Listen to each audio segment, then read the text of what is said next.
Hola triperos, ¿cómo están? Estamos súper contentos de traer en este nuevo episodio a un gran invitado, Pato Bichara. Pato Bichara trabajó en Bain & Company como consultor y también estuvo en Ignea, un fondo de capital privado. Posteriormente se fue a estudiar una maestría en administración de negocios en Harvard y ahora está emprendiendo y desarrollando nuevos modelos educativos. Pato cofundó y dirige Collective Academy, una neouniversidad, institución académica para exponencializar el desarrollo de profesionistas y emprendedores que conecta el trabajo del futuro y la educación de una manera sin precedentes. Si estás buscando una maestría, no dejes de meterte a collectiveacademy.com/tripeando y ahí no solamente te dan información, igual pueden ganarse acceso a una masterclass de Collective gratuita. Bienvenidos a Tripeando, el podcast en donde se profundiza sobre los temas más trendy del momento. Let us fight for a world of reason, a world where science and progress will lead to all men's happiness. Why don't we crystallize imagination? And I have my mind. The mind needs books like a sword needs a whetstone. Oh, artificial intelligence could spell the end of the human race. It's one small step for man, one giant leap for mankind. Únete a la conversación y expande tu conocimiento. Pato, es un gusto tenerte aquí en Tripeando Podcast. Gracias por venir. Gracias por recibirnos, Emilio. Muy bien. Qué bueno, qué bueno. Oye, Pato, para empezar, y es una de las preguntas nuevas que acabamos de introducir al podcast, nos encantaría entender un poco cuáles son tus principios, ¿no? ¿Y a qué me refiero con esto? Viene de dos personas que admiro muchísimo y a lo mejor los has escuchado en diversos podcasts o en pláticas. Una es Naval Ravikant y otra es Ray Dalio, ¿no? Y ambos tienen sus propios principios. Naval Ravikant le dice sus fundamentales y Ray Dalio sí le dice sus principios, ¿no? Y unos los escriben y son las cosas que los guían en el día a día. No sé si tú tengas algo de eso y qué es lo que te motiva todos los días, qué te mantiene en la misma línea todos los días. Creo que es una muy buena pregunta y realmente nunca lo he pensado así de directo y es algo que me va a llevar de reflexión de esta entrevista. Hay una serie de ideas que he ido aprendiendo a lo largo de mi carrera que traigo conmigo siempre y como que regreso a ellas para tocar base. La primera es esta idea de que fear means go. Normalmente cuando algo te da mucho miedo, quiere decir que es la decisión correcta o que tienes que al menos intentarlo. Y esta idea de que el miedo a mucha gente nos paraliza, pero por otro lado también nos motiva a decir, ok, o sea, me emociona mucho eso y tengo que ir para allá, ¿no? Relacionado a esto es esta idea de tener objetivos súper ambiciosos. Entonces, cuando comenzamos Collective, la idea de que alguien estuviera empezando una nueva universidad desde cero era bastante sorprendente, ¿no? Entonces estábamos en una cena y decían, Pati, ¿tú qué haces? Y no, estoy empezando una universidad. Ah, ¿trabajas por una universidad? No, estoy empezando una universidad. Y como que la gente se quedaba a la madre. Como si fuera un proyecto. Sí, y esta idea como que decir, oye, pues si le vamos a dedicar los siguientes 40, 50 años de nuestra vida a trabajar y vemos el trabajo como una opción de ser felices y de realizarnos, hay que trabajar en cosas chingonas y ambiciosas. Y luego hay otra que creo que viene de mi familia. O sea, que realmente mi papá falleció cuando él tenía 43 años y siempre me quedé pensando yo de qué hubiera pasado si hubiera vivido un poco más. Y luego hoy en día me topo gente que lo conoció, que dice, oye, realmente tu papá me cambió en esto, me acuerdo muy mucho de tu papá por esto. Y el principio creo que es más bien como que esta idea de que la gente que interactúe conmigo, sea por trabajo, por tema personal, realmente al final de nuestras interacciones, sea un café, una grabación de un podcast o una relación de trabajo de 10 años, sean mejores porque yo les aporté algo. Y por último, es esta idea de no quejarme de lo que no estoy dispuesto a cambiar. Y estamos viviendo en una época bastante polarizante en nuestro país. Justo hablaba Claudio X González un poco de eso hace un par de semanas. Y creo que es bien fácil quejarnos, es bien fácil echar madres por WhatsApp. Y si no estamos dispuestos a hacer nada al respecto y buscar soluciones o proponer soluciones, yo creo que es mejor no quejarnos, porque todo es fácil cuando uno está del lado del espectador y probablemente no tan fácil cuando uno te metes ya a la trinchera, ¿no? Me encantan tus principios y creo que el segundo en específico es algo que me relaciona mucho y que también le he robado un poco a Naval, que es que hay que ver a tus amigos como interés compuesto, ¿no? Es alguien que te construya y que tú les construyas a ellos de regreso. Sí, y ver estas relaciones, otra vez, sean personales o profesionales de muy largo plazo. Entonces, por ejemplo, algo que yo siempre hablo con el equipo es, todo el mundo tiene una vida profesional en Collective Academy, pero eventualmente quisiera hacer cosas juntos, ¿no? Y entonces no es de que se me fue tal persona y se me fue el equipo y es una baja para Collective. Es no, qué padre que se vaya a otro proyecto, sea personal o otra empresa. Y esta idea de que vamos a seguir trabajando juntos durante los siguientes 40 años me emociona mucho. Y exactamente, o sea, construir relaciones de interés compuesto. Oye, y algo que recibimos muchísimo feedback de nuestros escuchas, de los invitados les interesa mucho su atrevimiento a emprender. ¿Por qué no nos platicas cuándo decidiste y cómo decidiste que te ibas a lanzar a empezar un proyecto tan ambicioso? Mira, creo que ahorita está muy de moda el ser emprendedor. Normalmente vemos las historias positivas en las revistas, en los blogs, en las conferencias, y realmente es un rol bastante complicado y difícil, pero a la vez muy satisfactorio, ¿no? En mi caso personal, yo hacía consultoría en Bain & Company, y en estos años me di cuenta de algo interesante, que fue una reflexión tal cual con una portada de una revista. Salía Jacqueline Novogratz, que es la fundadora de Acumen Fund, un fondo de impacto global, en la portada de Forbes, y venían los top 30 emprendedores sociales a nivel global. Y entonces me quedé pensando y dije, creo que como consultor o advisor o asesor nunca voy a estar en la portada. Y no es un hecho de estar en la portada, es un hecho de que estás creando un impacto suficiente en el mundo para que alguien te quiera poner en una portada, ¿no? Y de ahí justo me vine a trabajar con otra persona que está en esa revista, que es Álvaro Rodríguez Arregui de Ignea. Sí.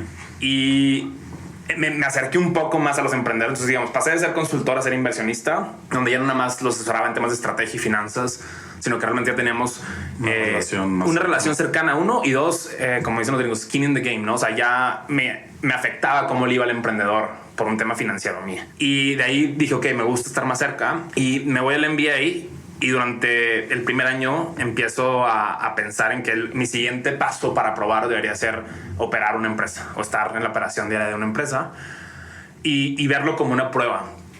Y me fui a Polymath Ventures en Colombia a lanzar un negocio con ellos que se llama Vincuentas. Y me di cuenta que, a pesar de que no era muy bueno para algunos roles muy operativos, era muy bueno para construir un equipo, construir la cultura y sobre todo para la parte pues, comercial a lo mejor de la startup. Y al regresar a mi segundo año del MBA dije, ok, creo que vale la pena que considere esto, pero realmente nunca quise ser como la persona, el CEO, si lo quieres ver así. Más bien mi plan original era buscarme alguna compañía americana que estuviera abriendo en México. Pues ahora ya llegó Stripe, Nubank, etcétera. Decir, oye, yo me quiero volver el country manager de México y armar el equipo en México y construir la cultura en México y todo esto. En ese proceso tenía varias ideas que estaba peloteando con mis profesores y con mis amigos, y una de ellas era hacer un centro de vida y carrera que eventualmente con el feedback de varios profesores y luego gente que fui conociendo se convirtió en lo que hoy es Collective Academy. Y llegó un punto, literalmente un par de semanas antes de la graduación, que me acuerdo que justo con otro amigo estábamos tomando la decisión de si nos lanzábamos, este amigo a construir Bitso y yo a construir Collective. Y dijimos, ¿sabes qué? El problema está muy claro. Llevo 10 años pensando en temas de talento y de jóvenes desde que reclutaba para Bain. ¿Por qué no le damos una oportunidad? Porque realmente si no emprendía con esta idea que hacía gratis, por llamarla así, pues no lo iba a hacer después. Y aquí estamos 4 años después construyendo la Universidad del Futuro. Estos tiempos se dan en 2000... O sea, tú te vas de maestría en 2012, 2013. Me voy en el 2013. Y regresas 2015 y empiezas... Sí, literalmente nos graduamos del MBA en el 30 de mayo del 2015 y el 1 de junio estaba en el iLab de Harvard empezando a ver por dónde. Qué interesante. Y ahora sí nos metemos al tema de Collective Academy. ¿Qué es para ti Collective Academy? ¿Cuál es su visión? ¿Y qué hacen en el día a día? Sí, Collective lo denominamos una neouniversidad, ¿no? Porque estamos en la intersección del futuro de la educación, el futuro del trabajo y las organizaciones, lo que hoy se le llama EdTech o tecnología educativa y HRTech o tecnología de recursos humanos. Y nuestra visión es realmente cómo desarrollamos de manera efectiva el talento latinoamericano para que estos individuos, estos profesionistas de alto impacto puedan desarrollar el futuro de sus organizaciones. Y lo hacemos a través de 2 tipos de programas. Uno es nuestra maestría, es un máster en negocio y tecnología enfocado en high potentials o talento clave, sean intraemprendedores dentro de los corporativos, gerentes medios directivos o emprendedores consolidados que quieren llevar sus empresas al siguiente nivel. Y por otro lado, hacemos programas de enterprise donde trabajamos con los corporativos para cambiar el mindset de su equipo gerencial y directivo y que otra vez sean capaces de construir el futuro de sus organizaciones. Tú cuando estás en este proceso de querer construir Collective, lo haces porque quieres potencializar el talento de alguna u otra forma. Pero ¿veías algún problema en el modelo educativo que estabas viendo en el resto de las universidades de México o de Estados Unidos? Sí, a ver, lo que pasa con las universidades hoy, con algunas excepciones, y saquemos un poco las universidades públicas que son muy buenas, como la UNAM, tienen la alternativa de pagar algo decente o un poco o medio. Estamos hablando a lo mejor de 2,000, 8,000 pesos al mes por una educación mediocre, ¿no? Que en general no va a ser muy buena, pero vas a salir con un papelito que le llamamos hoy, el famoso papelito. O tienes la opción de pagar muy caro. Estamos hablando a lo mejor de 25,000 pesos al mes, 1,000,000 de pesos por toda la carrera o la licenciatura y recibir educación pues normalona. Y entonces lo que veíamos era una oportunidad de decir, ok, ¿cómo hacemos educación que sea mucho más conectada al mundo actual? Y otra vez tienes todas estas empresas de tecnología llegando a México que no encuentran el talento. Segundo, hacerla accesible, ¿no? Entonces que no tengas que pagar 1,000,000 de pesos por esta educación que a lo mejor te podías ir al extranjero como yo tuve la oportunidad y la suerte de hacerlo. Y entonces decir, ok, podemos construir una universidad que sea muy relevante, de muy alta calidad y a precios accesibles, y tendríamos que innovar un tema en el modelo de negocios. Entonces lo que acabamos haciendo es cómo bajamos los costos más grandes de una universidad, que es la infraestructura física de un campus y la investigación y el desarrollo, y cómo le invertimos mucho más a los profesores, que al final de cuentas un buen profesor te cambia la vida. Y luego te empiezas a clavar o sea, eso era como desde primeros principios, ¿no? O sea, cómo me doy cuenta de cómo construyo esto desde cero. Y luego te empiezas a dar cuenta que el sistema educativo está fabricado o está modelado en un modelo de fábrica de hace 200 años. Correcto. Y que realmente su objetivo era otro. Entonces, cuando se crearon las universidades, o sea, vámonos a historia patria, pero digamos, en los 1100 existía una universidad por ciudad, donde se resguardaban todos los libros del conocimiento, porque eran libros escritos a mano. Tenías que ir a la universidad para accesar ese conocimiento. Era escaso. Era muy escaso y ahora sí que había una universidad por ciudad, ¿no? La Universidad de Bolonia, la Universidad de Oxford, la Universidad de París. En los 1800 llega la Revolución Industrial, empiezan la primera vez que las máquinas nos disrumpen, si lo queremos ver así. Y cuando la gente se empieza a quedar sin trabajo, los gobiernos europeos dicen, oye, ¿qué hacemos con los jóvenes que a los 18 años no están consiguiendo empleo? Dicen, pues mandémoslos a estas cosas que se llaman universidades, y explotan el número de universidades de 1 o 2 por ciudad a miles por ciudad. Y es ahí donde realmente te empiezas a dar cuenta que el objetivo de la universidad en ese entonces no era ayudarles a conseguir trabajo, era no tenerlos en la calle haciendo desmadres. De acuerdo. Y así quedamos, ¿no? Y hoy estamos aquí 100 años después con un modelo de fábrica donde tú entras a una hora, sales porque suena el timbre, y se parece mucho a las fábricas de hace 200 años. Y creo que es tiempo de que si las fábricas ya no se ven como antes, incluyendo todas las compañías de multinacionales y de tecnología en México y Latinoamérica, pues creo que vale la pena que repensemos la universidad. Estoy totalmente de acuerdo. Creo que sí no ha cambiado mucho el modelo educativo en los últimos 400 años. Las cátedras se siguen impartiendo igual, y te lo digo yo que soy profesor. ¿Qué clase das? Doy macroeconomía. Ok. Macroeconomía intermedia, es bastante matemática y así, y justamente es un reto tratar de que no sea memorización, ¿no? Y que no sea todos aprenden por igual y todos tienen que aprender lo mismo, ¿no? El chiste es darle las herramientas para que ellos eso lo puedan aplicar en el mundo fuera, porque la información es prácticamente infinita, ¿no? Y la gente puede aprender de distintas maneras. Y justo esa es mi siguiente pregunta. ¿Tú cómo ves el modelo de one size fits all? Que todos tengan que encajar en las mismas cajitas y... Sí, a ver, vale la pena otra vez cuestionarnos para qué sirve la universidad. Y en esos años clave, entre los 18 y los 23 años, te empiezas a dar cuenta que a pesar de lo que estudies, ¿qué estudiaste tú? Yo estudié economía. O sea, realmente la universidad sirve para aprender a resolver problemas. Entonces a ti te enseñaron con temas de macro y micro y sus derivados. A mí me enseñaron con logística y manufactura en ingeniería industrial. Y entonces te das cuenta que sirve para eso. O sea, te enseñan a resolver problemas de alguna forma, por un lado, con el contenido que sea un poco. O sea, los abogados con leyes, a los doctores con el cuerpo humano.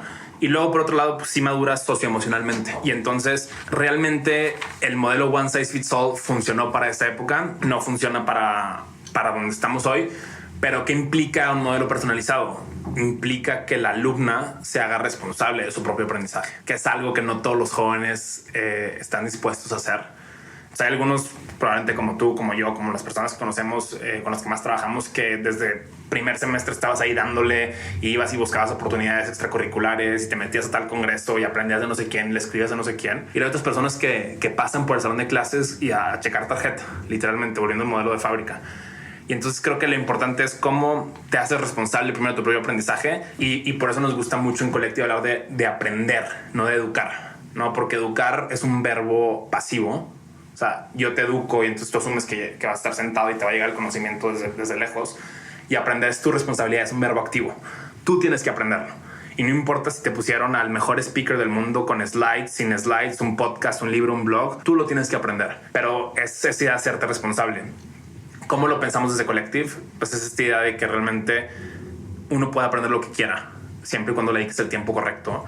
Y hay personas a las cuales a lo mejor la clase de Computer Science de nuestra maestría le va a tomar 30 minutos entender un concepto como APIs o APIs.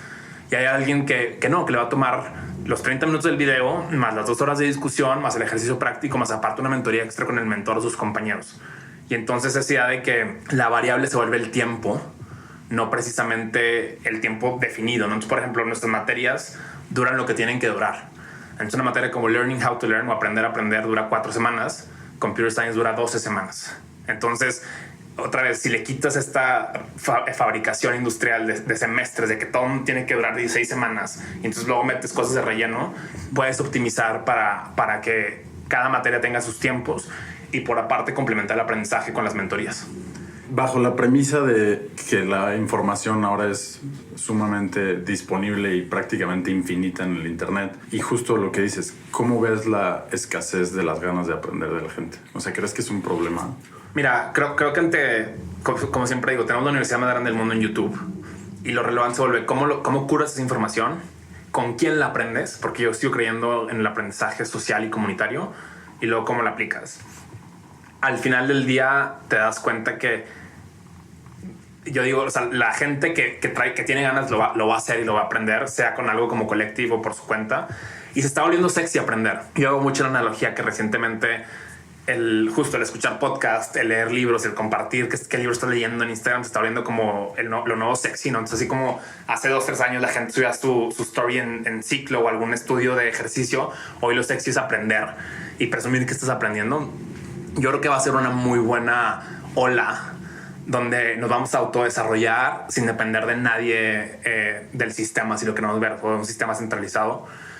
Pero estamos hablando de un par de millones de mexicanos y de latinoamericanos. Entonces, la pregunta del millón, y justo lo reflexionaba hace poco que fue a una universidad pública a dar una charla, es cómo desarrollamos esas ganas y esa motivación intrínseca del resto de los millones de mexicanos, porque todo el mundo tiene que actualizarse, todo el mundo tiene que aprender. Y para serte honesto, todavía no tenemos la respuesta. Creo que es un problema gigante y que se tiene que resolver. No es trabajo de uno, ¿no? Yo creo que es trabajo de todos. Y es la ventaja y lo lindo de una industria como educación, que es tan grande que todos tenemos que hacer algo, ¿no? Entonces no va a ser como en industrias de tecnología donde va a haber un ganador y ese ganador se concentra todos los network effects y gana. Acá tenemos que hacer algo las universidades tradicionales privadas, las públicas, el sistema de gobierno, las startups que están innovando en educación. Todo el mundo tiene que colaborar porque si no, no vamos a cambiar un problema tan grande. Oye, en Collective Academy no tienen profesores. No tenemos profesores. Tienen mentores. Exactamente. ¿Cuál es la diferencia? Muy buena pregunta. A ver, mentor viene del griego, donde realmente mentor era el consejero de Telemaco en la Odisea. Y Alcimo, el papá de Telemaco, le asigna mentor la educación de su hijo. Entonces, cuando la gente dice, estás poniendo de moda un término muy nuevo, y le digo, no, es un tema histórico. ¿Cuál es la diferencia? Es que el mentor te guía y te acompaña. Y otra vez, no es responsable del aprendizaje, el responsable eres tú. Es un profesor dicta cátedra y el mentor guía una discusión. Entonces, otra vez, estás cambiando el modelo a que no sea alguien baja del cielo y te dicta, sino que realmente está alguien facilitando, pero es tu responsabilidad y la del grupo en conjunto avanzar, ¿no? Y otra diferencia que es parte fundamental de nuestro modelo es el profesor tiene las respuestas normalmente y te evalúa porque tú tengas la respuesta correcta. El mentor tiene las preguntas correctas y te hace pensar y te evalúa porque tú tengas mejores preguntas. Entonces, uno de nuestros principios o máximas en Collective es la calidad de la pregunta y también la calidad de la respuesta. Y si lo piensas desde ese lado, sale mucho más importante en un mundo donde la información está disponible que el mentor sepa hacer las preguntas correctas. Me parece espectacular el concepto y no sé si nos quieras platicar de dónde surge esta idea y si alguna vez lo experimentaste en alguna de tus materias que llevaste, algún profesor que te haya dejado en la maestría con un impacto muy positivo por un método así. Mira, en Harvard se usa el método de caso, que es una evolución del método socrático, donde tú lees pues, una breve historia de algún protagonista que tiene que tomar una decisión. Si partiendo de la premisa de que los líderes y los managers nos pagan por tomar decisiones, analizas esa situación que te dan en papel y luego el profesor, que Harvard le sigue llamando profesores, pero realmente pueden ser mentores, facilita una discusión socrática. Realmente en HBS lo que hacía el profesor era dirigir una orquesta, ¿no? Porque tienes 90 y tantas personas en el salón y entonces empieza a hacer preguntas y no da mucha cátedra y lo único que hace es hacer pregunta, escucha, ¿qué opinas tú? ¿Qué opinas tú? Y luego empieza a resumir los conceptos en el pizarrón. Y realmente hubo muchos profesores y hay todavía muchos profesores y profesoras que me marcaron mucho. Y por otro lado, no nada más es el tema de hacer las preguntas correctas, sino que realmente estar en una clase en Harvard era un espectáculo. Y muchas veces pienso en nuestras clases de Collective como, oye, tiene que ser un muy buen espectáculo para que la gente quiera venir a clase. Y entonces, bajo esa premisa de decir, oye, el profesor puede hacer preguntas correctas, puede avanzar la discusión, logra sintetizar algo porque tampoco puedes dejar todo en el aire y al final del día decir, oye, ¿cómo logramos que la gente realmente se lleve algo y que quiera venir a la clase? No que está administrando faltas como tradicionalmente pasa en las universidades en México. Correcto. Y por último, esta idea al punto de mentoría de que te quedas con esa relación, ¿no? Entonces yo sigo muy en contacto con profesoras y profesores de Harvard que a pesar de que no hablo con ellos más de una vez o 2 veces al año, siguen importándose en mi desarrollo, en mis proyectos. Y lo mismo pasa con los mentores de Collective y nuestros alumnos. ¿Cómo escoges esos mentores para lograr que esa clase sea así de espectacular? Es complicado porque necesitamos una mezcla como de 3 variables, ¿no? La primera es que tenga el expertise en los temas de contenido que queremos que imparta. Entonces, alguien que a lo mejor practique el día a día el tema de marketing, de computer science, de data science. Luego la segunda es que sea capaz de llevar una junta y facilitar, porque muchas veces nuestras sesiones son más juntas de trabajo que clases, ¿no? Entonces, otra vez, no puede llegar alguien con diapositivas a leerlas, tiene que ser capaz de manejar una discusión. Y el tercero es esta parte como un poco más humana de que, oye, alguien que quiera guiar al grupo más allá de la clase, ¿no? Entonces, que le importe realmente el talento, que quiera apoyar a nuestros alumnos y que de esa forma pues logre dejar un impacto y un legado, ¿no? Y realmente todos nuestros mentores tienen como esa vocación, si le queremos llamar así, de compartir y seguro conoces un par. Y luego por otro lado en Collective lo que sí hemos aprendido es que nos toca hacer pues una especie de proceso y de onboarding de mentores para asegurarnos de que la persona que llega a una sesión de Collective está lista y se siente preparada para eso, porque otra cosa es que nuestros alumnos son bastante intimidantes, ¿no? Entonces no es el típico salón donde todo el mundo está echado para atrás y nadie te pela. Realmente es una discusión bastante rica, pero tienes que estar preparado, si no te comen los tiburones, como digo yo. Sí conozco a varios de los mentores de Collective y creo que elegiste bien, pero sí me pidieron que te hiciera esta pregunta. ¿Quién es tu mentor favorito? Esa pregunta no se puede responder en público. No, a ver, la verdad es que de todos les he aprendido algo y algo que a veces la gente no se da cuenta es, sobre todo durante los primeros 2 años de la maestría, tomé prácticamente todas las clases, ¿no? Y entonces, en vez de... Fueron años donde no leía, no escuchaba podcasts, ni mucho menos. O sea, mi aprendizaje era en Collective. Y entonces yo me he echado 2-3 veces la maestría. Y lo que sí te diría es esta idea de que cuando tenemos alguna pregunta grande, estratégica de Collective, yo recurro a nuestros mentores locales, tanto en México como en Monterrey. Y no recurro, por ejemplo, a mis profesores de Harvard. Porque si tengo una pregunta de marketing, mi maestra en Harvard, que es muy buena en marketing, pues no entiende la realidad de México, a lo mejor no está familiarizada con educación. Y nuestro mentor de marketing sí está muy familiarizado con el tema, ¿no? Entonces no hay mentor favorito o menos favorito. Creo que le he aprendido mucho a todos y... Vaya, al final de cuentas, luego lo que acaba pasando es que incluso en términos de alumnos, y siempre me burlo que estamos en un negocio de personas, y un mentor que es el favorito de X generación lo odia a la otra. Y es como que es mismo mentor, misma clase prácticamente, a lo mejor un poco evolucionada, y a un grupo le fascina y a otro grupo no. ¿Y es por qué? Porque tienes una dinámica de grupo, tienes una cultura de grupo, y algunas personas hacen fit y otras no. Entonces no hay mentor favorito. Lo que sí es que de todos les he aprendido algo y estoy sumamente agradecido con ellos toda la vida. Qué increíble. Oye, y un poquito platícanos sobre el modelo de B2B. ¿Tienen relación con empresas como GBM? Y también esto es para fomentar el desarrollo de los ejecutivos dentro de esas empresas, ¿no? Sí, un poco lo que pasó con el modelo de Enterprise fue que lanzamos la maestría y pues lo que siempre queríamos era que las empresas nos mandaran alumnos a la maestría. Y llegó un punto donde varias empresas, incluyendo varias de servicios financieros, nos dijeron, oye, Pato, alto ahí, no te puedo mandar 50 gerentes medios a la maestría. ¿Qué hacemos in company para desarrollarlos de una manera que sea un poco más acortada que los 13 meses que dura la maestría? Y entonces empezamos a pilotear diferentes modelos. Estamos trabajando pues, con las principales organizaciones de México en realmente dos cosas principales, ¿no? Uno es cambiar el mindset de la gente. Entonces todo el mundo está hablando de transformación digital y es este buzzword que la gente como que se emociona y lo repite, pero no lo entienden. ¿Por qué? Porque invierten todos en tecnología y entonces creen que porque cambiaron el sistema de correos a Google Apps o usan Dropbox o usan X sistema, la gente ya va a ser diferente. Y luego lo que pasa es que la gente no implementa estas tecnologías. Y entonces se vuelve importante cómo le metes ese chip a la gente de crecer de manera exponencial y de que puedan darse cuenta que la empresa va a ir para adelante y es su responsabilidad actualizarse.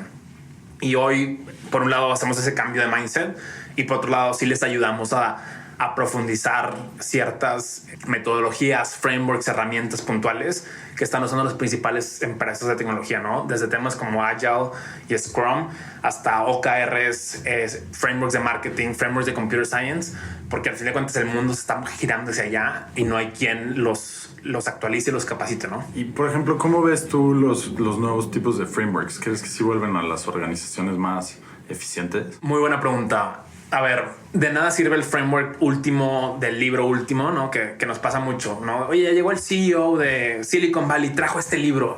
Ya, vamos a cambiar todos. Pues no. Sí. Lo que creo que sirve mucho es aprender qué están haciendo otras organizaciones y luego ver cómo lo implementas tú a la tuya, ¿no? Entonces, por ejemplo, algo que yo platico mucho con varios de mis amigos emprendedores es nadie te enseña como el sistema operativo de una startup, ¿no? Entonces están todos los frameworks de Lean Startup y de Customer Validation y de mil y un cosas. Para ti dice, oye, ¿cómo operas el startup, no? ¿Qué tipo de juntas tienes que tener? ¿Cómo tienes one-on-ones con tu equipo? ¿Cómo lo lideras? ¿Cómo haces un plan de desarrollo? Y son cosas que, al final de cuentas, lo que más me ha servido a mí es, oye, entrevisto a 2, 3 de mis amigos y mis amigas fundadoras y le digo, ok, vamos a probar esto y si no funciona, lo iteramos. Pero al final de cuentas, el framework y los libros se quedan ahí. Así como, digo, con todo respeto, yo me aburro mucho de la gente que escucha podcast y que cree que porque escuchó un podcast ya cambió. No, tienes que llevarlo a la práctica y realmente reflexionarlo, porque si no, o sea, un principio de Collective es creemos en la simplicidad al otro lado de la complejidad. Empiezas con algo simple como una idea. La que yo siempre me burlo es hire slow, fire fast. Y dices, ya lo entendí. Y luego hasta que no te pasa algo y lo entiendes y lo vives, te das cuenta por qué el principio o por qué la frase o por qué el framework funciona. Pero tienes que pasar ese proceso de aprendizaje donde se vuelve muy complejo y bastante messy y luego lo vuelves a simplificar y dices, ok, I get it now. Increíble. Oye, Pato, y si tuvieras la oportunidad de que mañana el presidente López Obrador te dijera, Pato, necesitamos cambiar urgentemente el sistema educativo a nivel nacional, ¿qué harías tú como secretario de Educación Pública para cambiar algo que estás haciendo en Collective, pero llevarlo a toda la República? Creo que esa es la pregunta del millón y espero que algún día alguien me la haga, y a lo mejor no para yo implementarlo porque no sé si tengo los pantalones para yo hacerlo, pero sí para al menos asesorar. Y creo que justo un poco lo decía Claudio X González un par de episodios, que desde fuera se ve bien fácil, pero una vez que entras y estás ahí dentro, te das cuenta de la realidad y lo complicado que es. Hay 2 limitantes importantes en el sistema educativo. La primera es el tiempo, empezando por el tiempo de los niños. Entonces tienes un recurso súper valioso y súper limitado en tus manos, y luego el tiempo de los maestros y de los papás. Y por otro lado hay una serie de intereses gigantes que ni por dónde empezar.